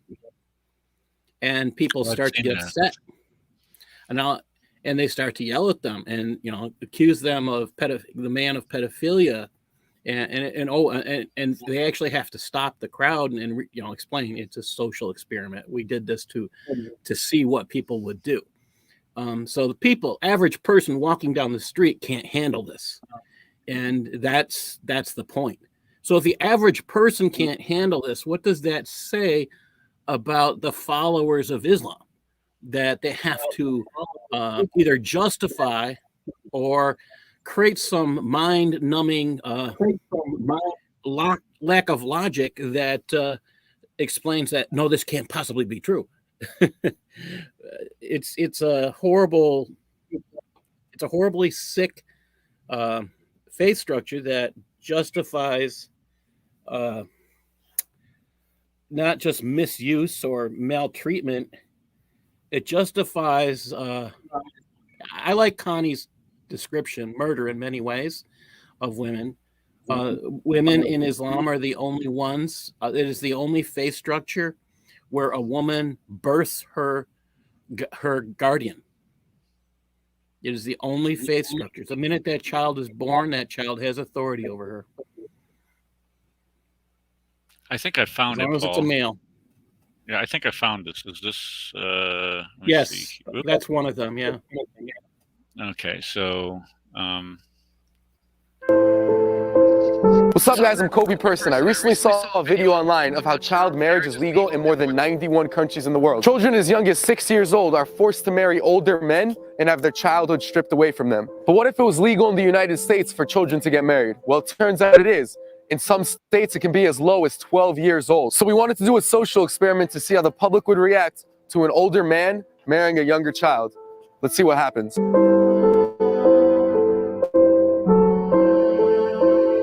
No, this is not one that I had seen before. Yeah, sit down right here. There we go. I take that back. You're gonna go inside, right here. There you go. Just scoot in a little more. Is this it? There you go. Yes, it is. Great. Paul, is that it? Is this the one you were talking about? Absolutely. Okay.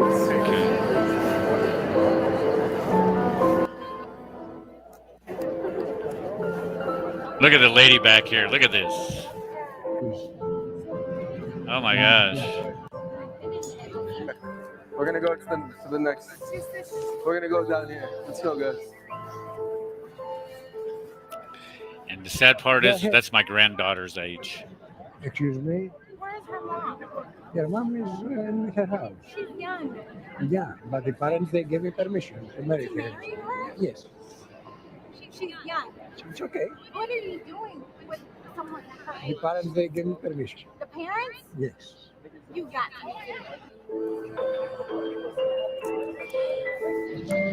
Look at the face on the girl. Not that one. Where are the parents? How old? I didn't even ask. I'm just hired. 12. She's 12. She's 12. Yes. Doesn't matter. 65. It's legal. I have no permission from the parents. Permission from the parents. It's okay. When you have Okay, that gets to the point. Am I correct on that? I mean, this is the normal. This would be a normal react. And she's 12. This is 3 years older than what little Aisha was.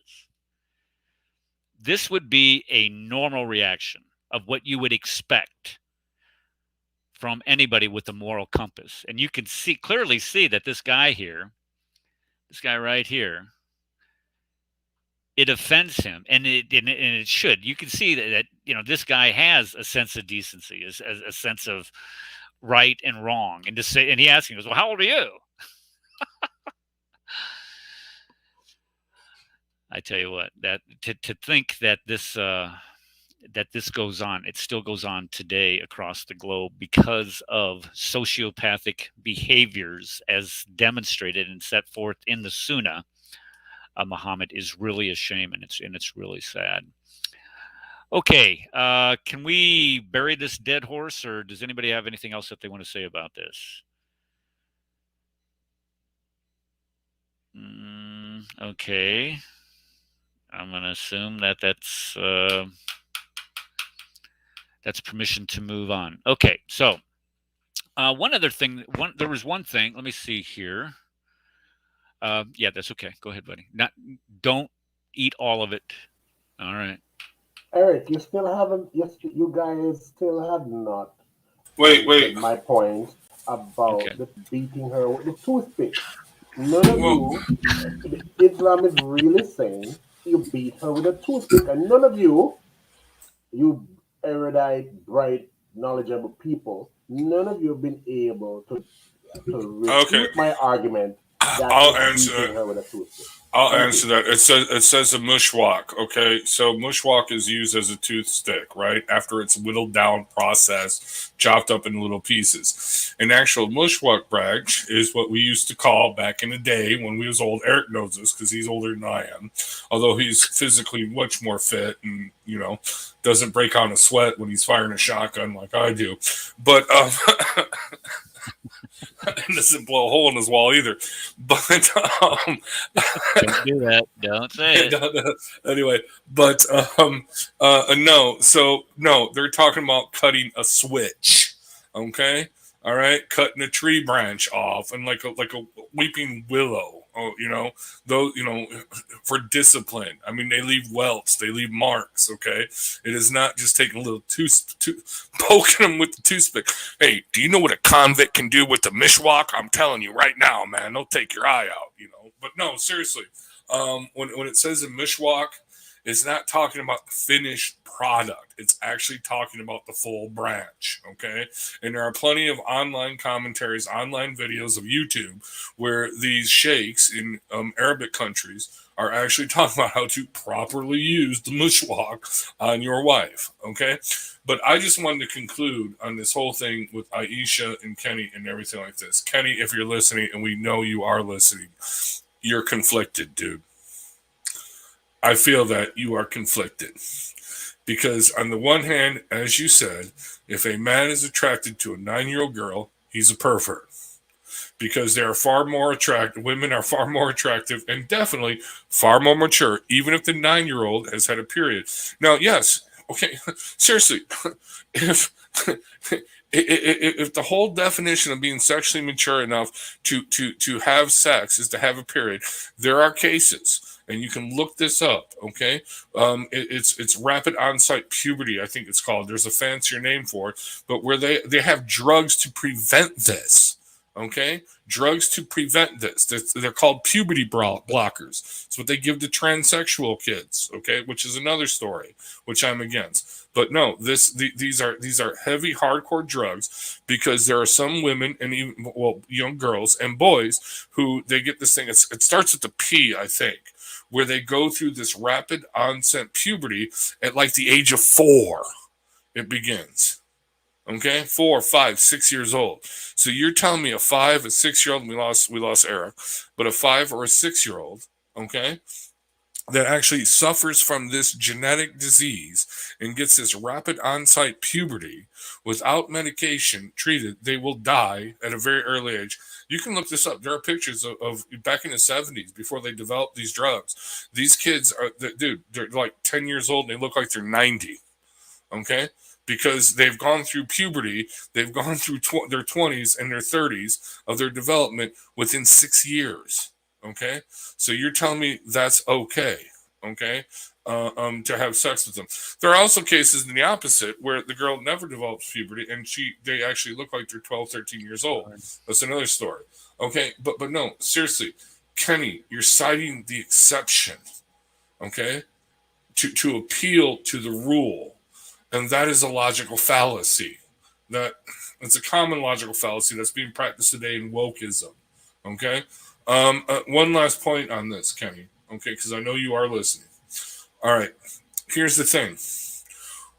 Why can't you admit, well, I shouldn't say admit, why can't you acknowledge if it was okay, according to you, according to your book, the chapter in your book that you say defends Muhammad against the accusation that he had sex with Aisha when she was 9 years old, but yet you spend a great deal of this book defending the practice of having sex with 9-year-old girls, okay?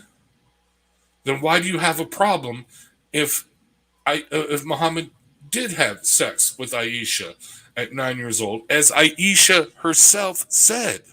In multiple hadiths, multiple narrations, multiple tafsirs say it, multiple commentaries say it. Okay? Well, this is why do you have a problem with that, huh? This is exactly where he was lying. He was trying to say, well, there was no eyewitnesses to this. Nobody saw this happen. So how do you know that it was even consummated? Islamophobe.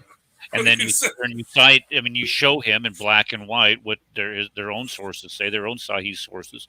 And he even cited Tabari as no, don't say nothing. No, don't say nothing about that. No, I'll tell you why later. Don't mention Tabari. Well, of course, this is why rape is so underreported in Islamic countries, because the amount of witnesses you must have. So he's bringing up another topic of the sexual misconduct of how is men who follow the faith structure of Islam treat women. Oh yeah, that's another thing, Paul. So evidently this is some backstory on him. We don't want to discuss much on that, but yeah, if you've been following our struggle with Kenny and my great white whale, so his wife stepped out on him. He actually accuses her of committing adultery, all kinds of horrible things. That's why he didn't beat her. He just punched her in the forehead. That's why she tried to murder him, set him up to be murdered, according to him. Although nobody told him, even though she told her entire family, I'm going to shoot him. And they never mentioned this to him.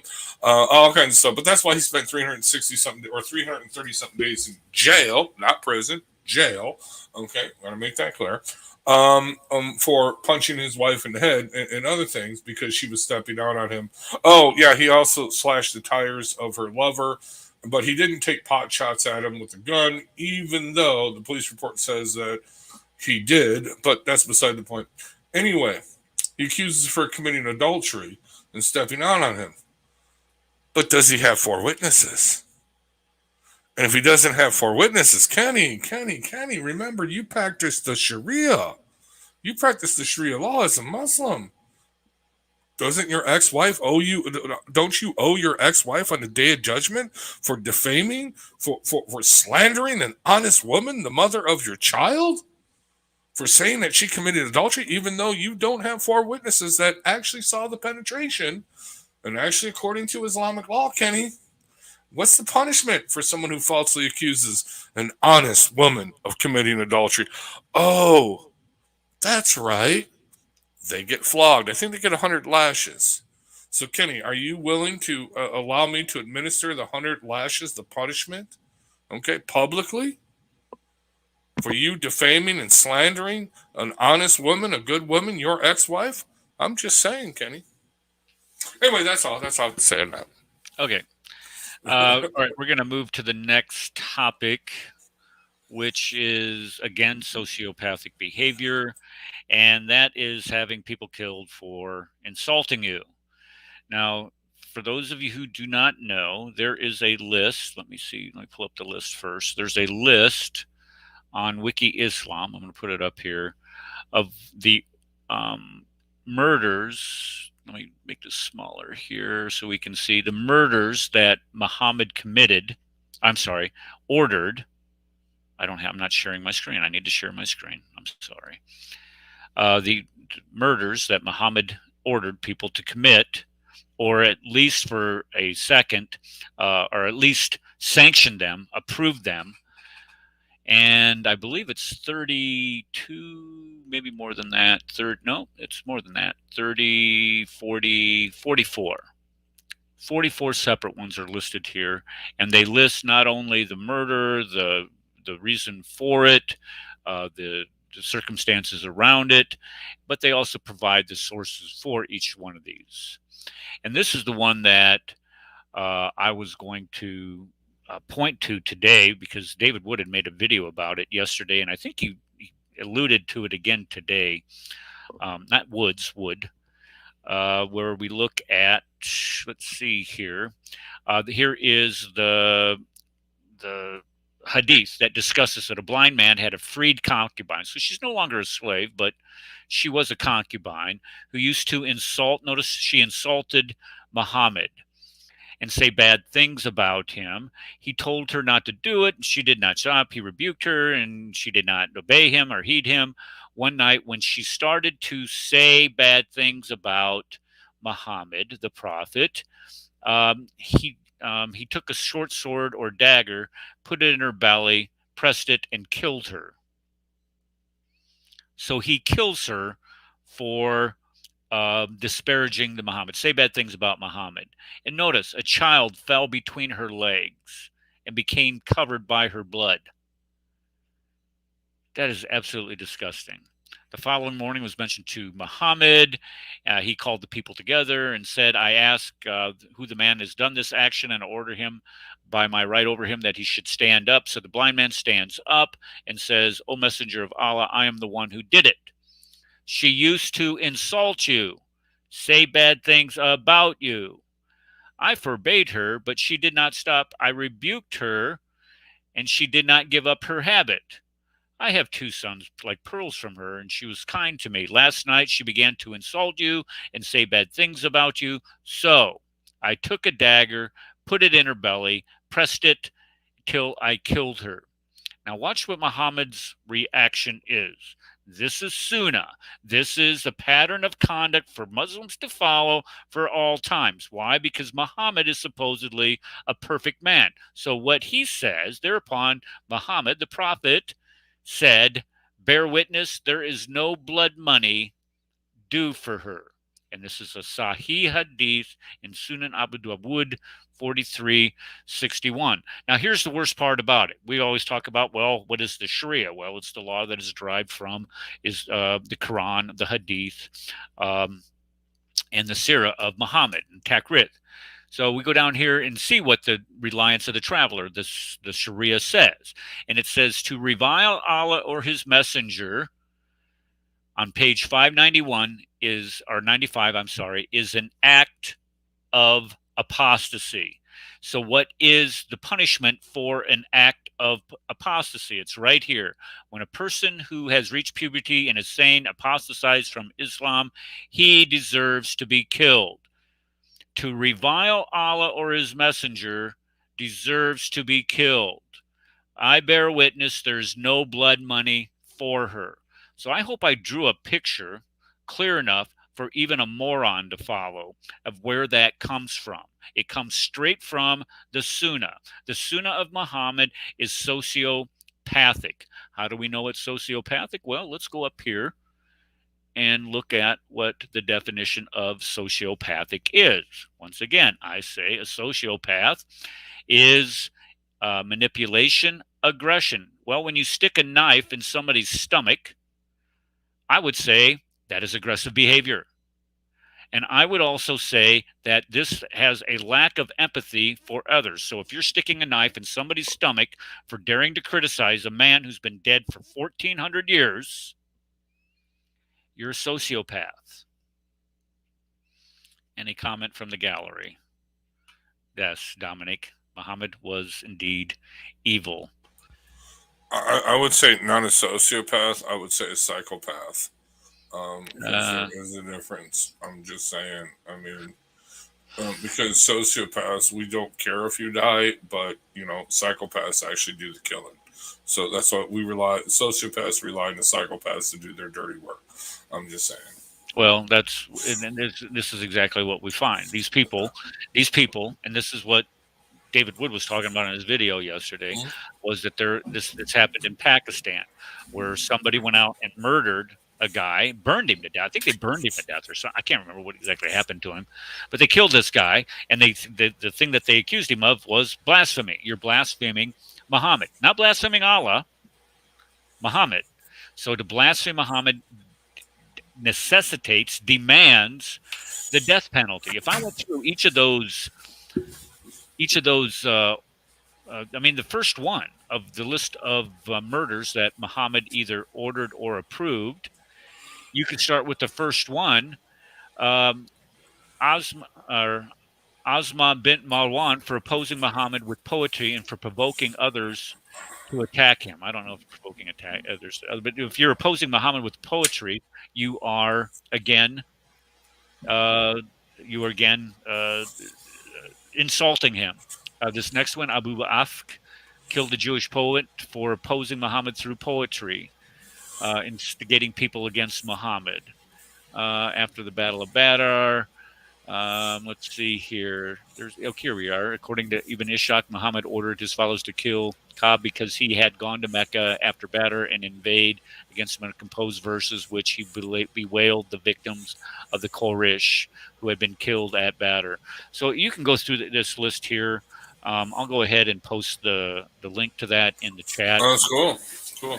Well, here's the thing. You kafir, you kafir, you.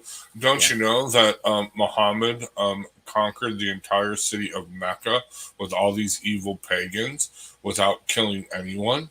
Didn't you hear that? Didn't you know that? That's how merciful he was.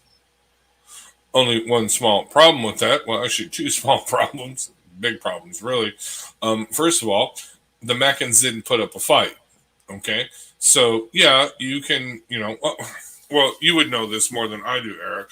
When you're besieging a town, okay, or you come up to a town with your military army, with your siege weapons and everything, and you're sitting out there in the hot, dry desert sun, okay, and they're putting up a fight, keeping you away for a couple days, or weeks, or month, and you finally break through, you're pretty much going to be pissed. So you're going to kill everybody. You know what I mean? Well, not everybody, but you're going to really be pissed and kill like a lot of people because of all the crap that they just put you through to take the town. Okay, no, this is how medieval warfare or pre-medieval warfare was done. Okay, even up in the medieval period, even up to the modern period. Okay, all right. Okay, too much bloodshed's been shed, too much aggravation. You got to, the troops have to be let loose for a little bit. You know what I mean? I'm just saying.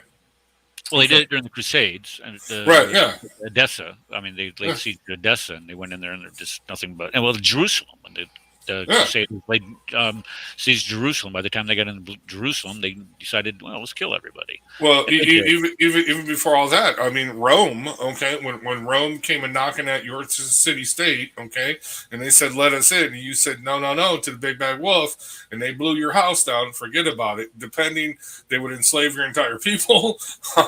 They would relocate you. You know what I mean? They would raise the city to the ground. Okay, I mean, this is the way it was done.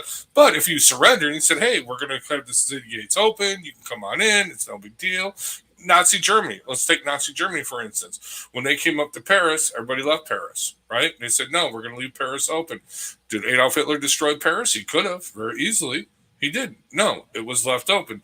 But other cities that put up a resistance, they razed it to the ground, okay, or pretty much close to it.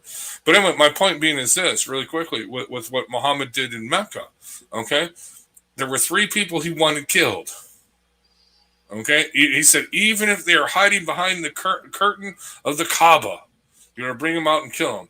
Well, they brought these 3 people out, and they said, do you want me to kill them? And Muhammad didn't say anything. So they let him go. And Muhammad was furious. And Abu Bakr said, what? I think it was Abu Bakr, said, we were waiting for a sign from you. And what was Muhammad's response? A prophet does not kill with a sign.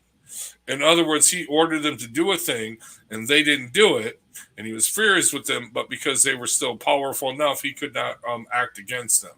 Do you see what I'm saying? Okay? So it was all political. Muhammad was a political genius, just like Adolf Hitler was a political genius. That doesn't mean he's a prophet. It doesn't mean he's someone to emulate. Okay, but he was seriously. He was not a dummy. He was a serious political animal, and he understood the politics of his time. He understood, as Negan says from The Walking Dead, it's not that you kill a person. You got to kill the right person in the right way and at the right time. Yeah, well, can I say? And that's what Muhammad did. I'm sorry. Go ahead. Can I say something? I think he was really a cult leader. He was really a cultist. And what I think we need to recognize about this individual. Well, definitely was. Yeah, I agree with that totally. 100%. Yeah. He was a cult leader. There can't be any. And one of the interesting things is that I want to show people a contrast between Islam and Christianity. In Christianity, the believer is encouraged to study to show themselves approved. This is what is written in the Bible specifically. The believer, especially in Protestant churches, you walk to church with your own Bible. In Islam, it's not like that. You need the imams or some scholar to interpret for you what it is really saying. Do you notice that? You have to rely on these other people. It's because it's so bad. If you read the Sunnah and you read about the life of Muhammad, it's really, really awful. Anyone reading it for themselves would be turned off from Muhammad. Ayan Urshali, she said she left Islam after reading the Quran herself. That's when she left it. It was so repulsive to her. So this is why they have to put a filter between the Muslim and the teachings. They have to put these around. I watched a debate yesterday between Robert Spencer and I don't know, some other guy. He had a PhD. He's a wizard of smart. And the debate was which one is more violent, Christianity or Islam? And the debating opponent for Robert Spencer would continuously cite actions by the United States, Western countries against Islamic civilizations. I mean, he was just listing one right after another. But the fact was that he missed is like most people, he's going to change the subject. He's going to change the subject from is Christianity violent, or is it the United States or Western civilization or whatever. I can't remember how it was described. And then Robert just went in his conclusion, just went boom, boom, boom down the list and showed how all of these actions are actually codified in the Quran, codified in the Sunnah by Muhammad, and clearly demonstrated that this religion tends to, not always, but tends to at times make people very violent and act out violently against people that would be perceived as insulting. Robert, stop that. Oh, sorry. Sounds like you drank. I thought I was muted. I did. Well, not Pepsi. I drink Coke. I drink Coke, man, not Pepsi. I'm Chicago. We drink Coke here, okay? Right, I'm just saying. But he did that during service one morning. 90 seconds. And this is a small church we were going to, and he pops a Pepsi and takes a drink of it, and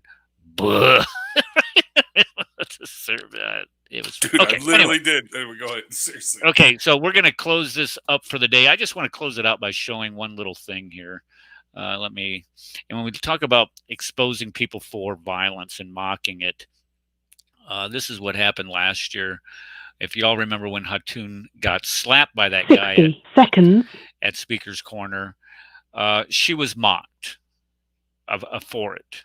And this is what people do when they have, where is that? When they do not have empathy. Let me go back up. Lack of empathy. That was part of the definition. Lack of empathy for others. And this is what it turns you into. This is what the Sunnah of Muhammad does. It turns you into somebody that lacks empathy, makes you aggressive, manipulative. I don't know how I could better demonstrate it than what we did today with our discussion and our and with the examples that I brought. Okay, we're going to wrap it up. I got Sunday school practice that I take my grandkids to tonight. Stick around real quick, though, Eric. Okay. 10 what is seconds. this? This is Yaha. You came here to debate. Well, you got to come on time, mister. Too bad. All right, guys. God bless you. We will see you next week on the Cross and the Crescent. Or actually Tuesday. Don't be late Tuesday, 5 o'clock. Cross and the Crescent discussion group. God bless.